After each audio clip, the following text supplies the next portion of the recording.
C'est l'heure du journal de l'Afrique, soyez les bienvenus sur France 24. À la une ce soir, ce nouveau bilan macabre dans la province de l'Ituri en République démocratique du Congo.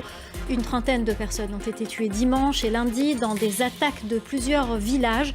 Ce sont les ADF, un groupe armé d'origine ougandaise qui est pointé du doigt. Nous serons à Kinshasa dans ce journal. L'Afrique du Sud, endeuillée par des inondations, les intempéries et des glissements de terrain ont causé la mort d'au moins 45 personnes. Ce mardi, les opérations de sauvetage étaient encore en cours.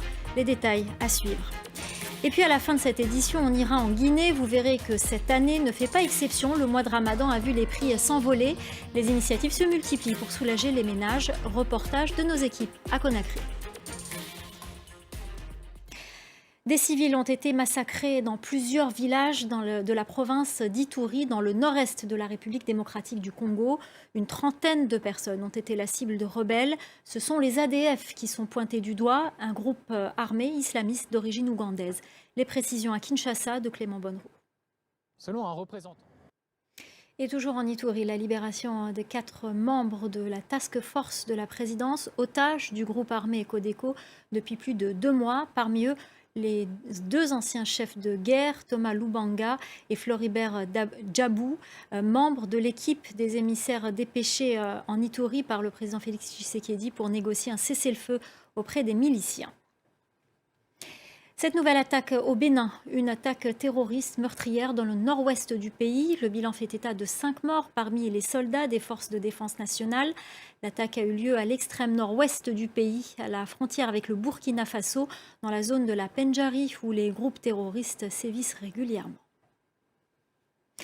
Direction l'Afrique du Sud. Le pays est durement touché par des inondations. Au moins 45 personnes ont été tuées. Des glissements de terrain causés par plusieurs jours de fortes pluies sont également survenus sur la côte. Les détails avec Laurent Berstécher. On en vient au dernier volet du rapport du GIEC publié le 4 avril dernier, un rapport qui met en avant la nécessité de réduire les émissions de gaz à effet de serre et de garantir les financements verts dans les pays pauvres. Les précisions de notre correspondant à Niamey, Harold Girard. Dans le reste de l'actualité, en bref et en images, Paul Kagame à Brazzaville, le président rwandais est en visite officielle de 3 jours en République du Congo. Il a appelé à une collaboration constante dans la région des Grands Lacs pour lutter contre l'insécurité et contre les groupes armés, en particulier dans l'est de la République démocratique du Congo. La RDC qui connaît actuellement un regain de violence entretenu par les rebelles du M23, à Kinshasa, qui accuse d'ailleurs Kigali de soutenir ce groupe. L'Algérie accuse le Maroc d'une frappe meurtrière aux confins du territoire disputé du Sahara occidental. Alger parle d'assassinat ciblé. Le bilan fait état de 3 morts. Selon des médias liés aux indépendantistes sahraouis, une attaque aérienne attribuée au Maroc a visé tôt dimanche des camions près de la frontière entre la Mauritanie et le Sahara occidental, faisant 3 morts dont la nationalité n'a pas été précisée.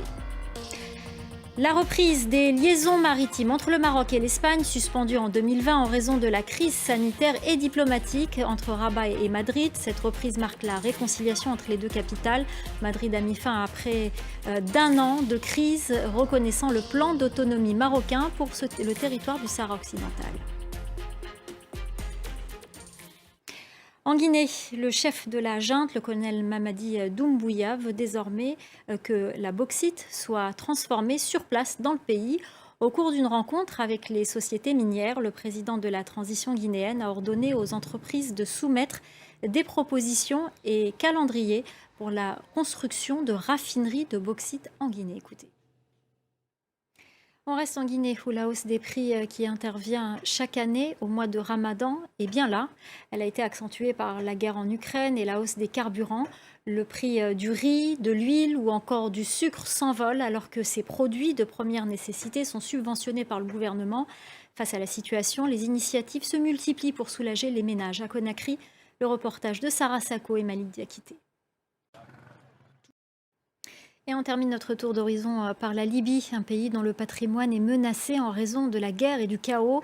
Le pays a pu tout de même récupérer des objets pillés renvoyés par les États-Unis, des objets volés qui ont été découverts par le département de la sécurité intérieure et des biens culturels américains.